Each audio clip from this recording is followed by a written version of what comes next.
Hello fans. Blackbox Simulations have released an update to their excellent BN2 Islander for Microsoft Flight Simulator 2020. So I figured what better way to let you see it than to fly from Britain Norman's new home of Solent Airport on the sunny south coast of England to their old home of Bembridge on the Isle of Wight, a short trip of about 11 miles just across the Solent. So we'll roll the intro while I get comfortable, have a drink of water, you go and get one too, and then we'll dive straight in.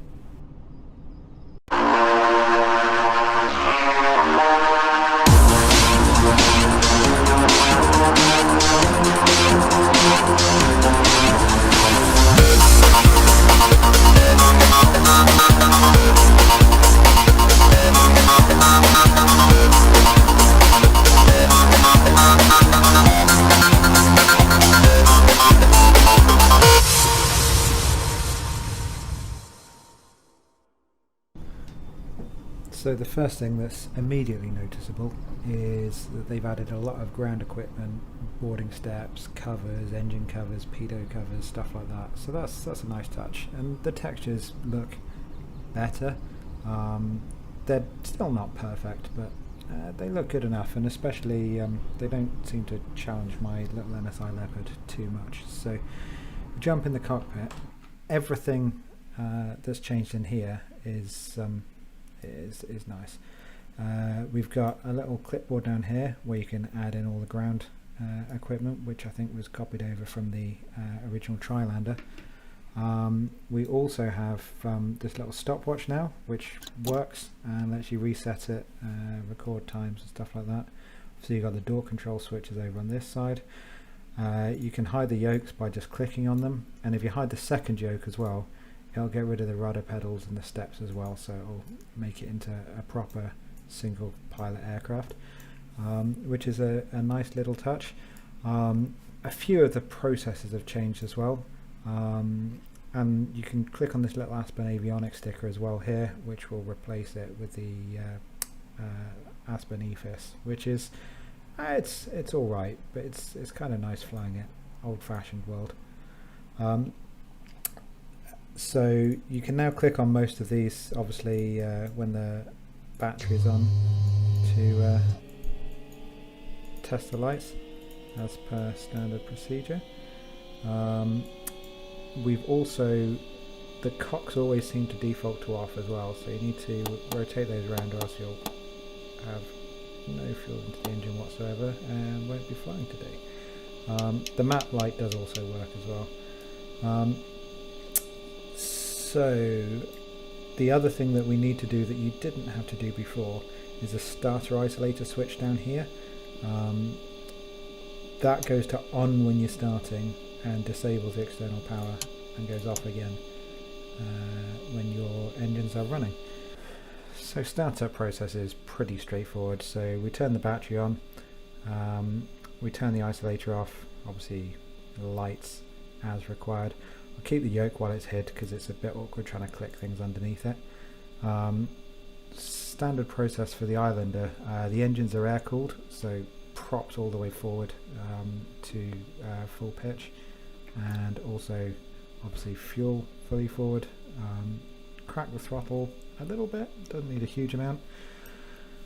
Fuel pumps on overhead, magnetos on, covers off for the starter switch, and obviously don't need to clear prop because there's no real people here. Push and hold until it catches, and that's the start on engine 1, so we can then bring the generator on and repeat the process with engine 2. So it's a very straightforward aircraft to fly. We've done that, you can get everything else set up how you like it, get the avionics on, and you are pretty much good to go at that point. So we'll sort out our clearances and we'll be back in a minute when we're ready to taxi out. Alright, so that's all fired up and good to go. Transponders on. We're not going to use the autopilot for this, it's only a short flight. We're just going to bomb it over to sea. One other thing worth noting is that with this update they've also added in all the circuit breakers pretty much are working. Carb icing is also modelled, so you need to watch this. If it drops into the yellow, basically the process is smash the heaters down to full, leave it for about 30 seconds and then gradually pull it back till it's just enough to keep it out.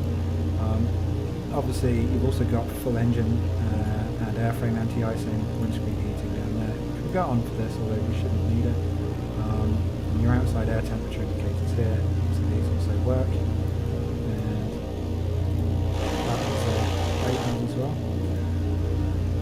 So with that taken care of, Echo Golf Hotel Foxtrot taxi traffic out. slower at 03. Runway Taxiing to runway 23 23. is from the left from here, so we head out just a little bit of throttle. She doesn't need much.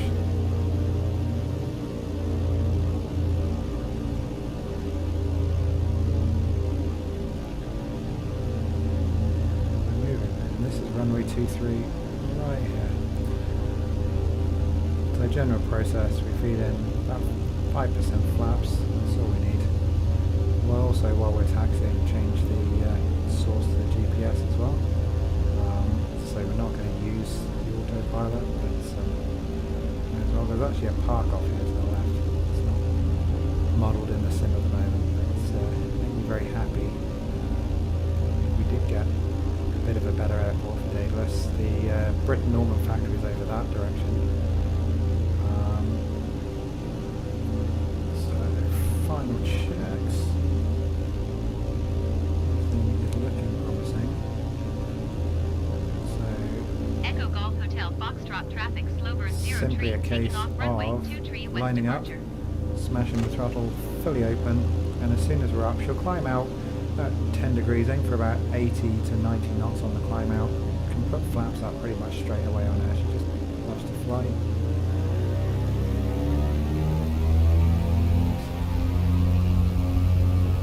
So she's exceptional at short takeoff.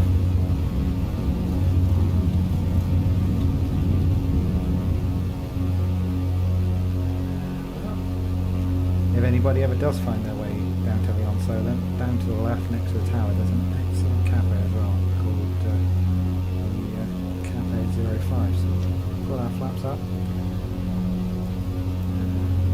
kill the fuel pumps.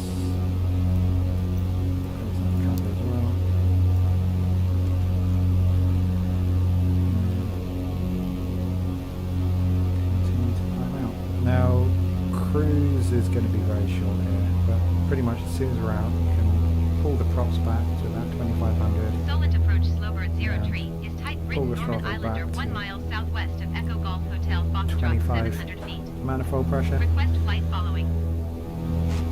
Auburn 03. and that's pretty much a good Squawk 0462. benchmark for flying Squawk her in general, to be 0462, honest. slower She's at quite happy 03. around that.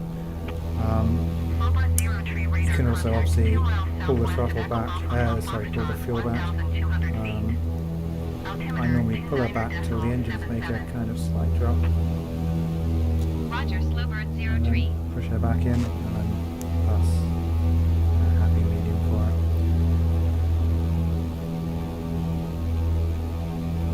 As I said, it's a very short flight today to Beveridge, quite cloudy. But it's a lovely part of the world to go. Do you find your way down here?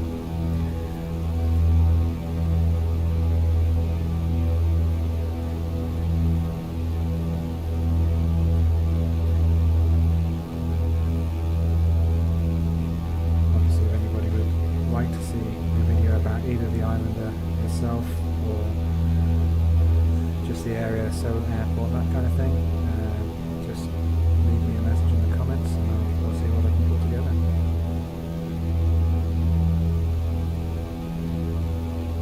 So, Bembridge is just off our nose up here, so we wouldn't normally fly this low, but got memories of the Islander around these parts. Obviously, it was used extensively in the London Olympics. Also used in Skyfall, I believe, was the Bond film which featured one.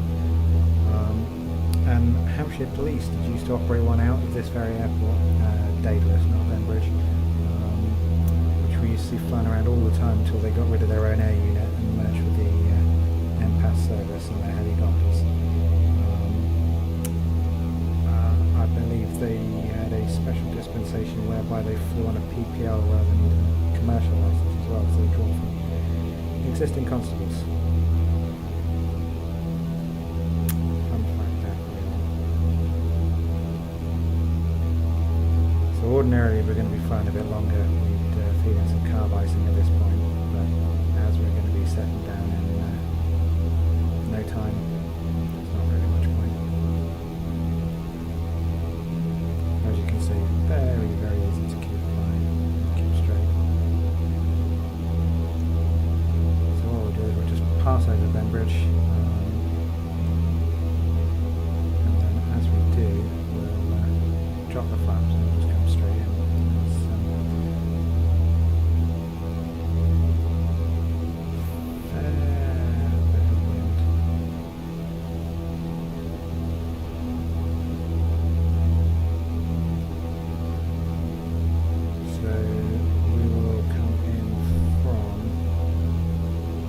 Seaside, so the wind's blowing from the west, that's the word I was looking for. Kind of nice little museum down there as well. There's quite a lot of good aviation museums. If anybody heads around Bournemouth direction, there's an excellent one next to Alice in Wonderland World, which is brilliant for taking the kids to. It's basically just a bunch of cockpits in a field, and you're allowed to play with all the buttons, clamber around them. Kids can burn days making up games there. It's a fan favourite with all three of mine.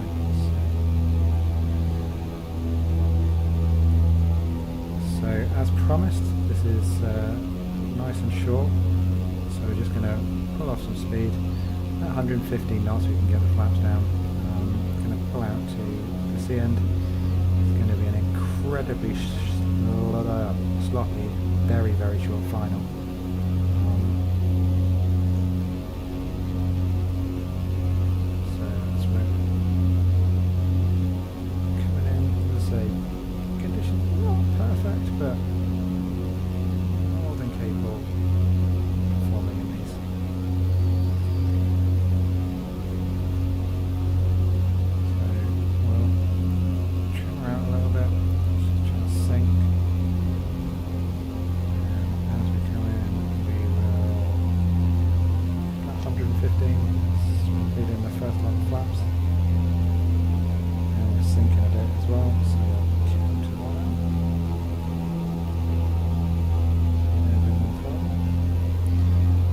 Keep the speed around 100 knots on the approach if I can.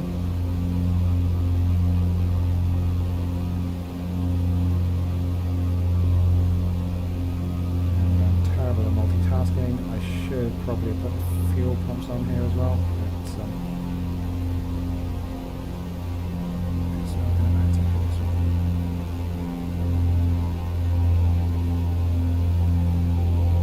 And I don't have my VR or track IR, so not going to be able to follow the runway very easily as we're using the hats.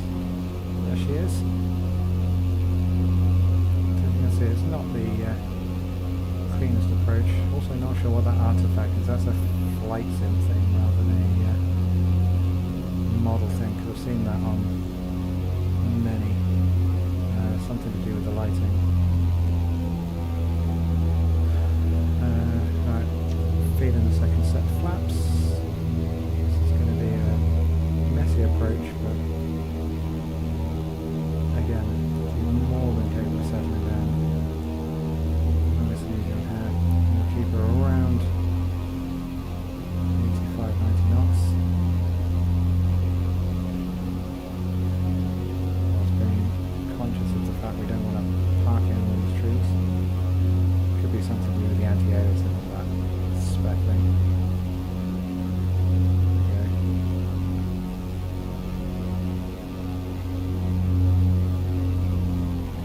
Full power, going a little bit faster for flaps there.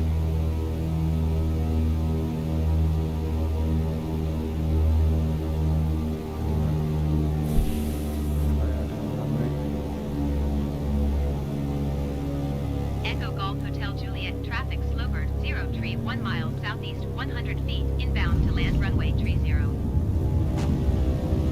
Easy as that. She's on the ground. And we're at Benbridge on the Isle of Wight.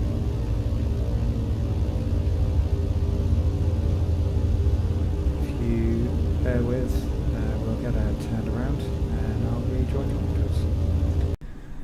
So ignoring the fire engine, which is definitely not the right sort for an airport like this, I hope you've enjoyed this first look at the BN2 Islander update, the version 2 free update from Blackbox. It's really nice to see a developer continuing to support an aircraft with free updates of this quality after its release as well. Something a lot of developers could learn from. The Islander itself, easy to fly, reliable, capable of operating in all kinds of icing conditions, fantastic for short field stuff. It's a really good early plane if you're doing stuff like FS Economy or FS Charter, things like that as well. Obviously, let me know if you want any videos on this, on that. I've been Lord Roll, and I will see you again soon.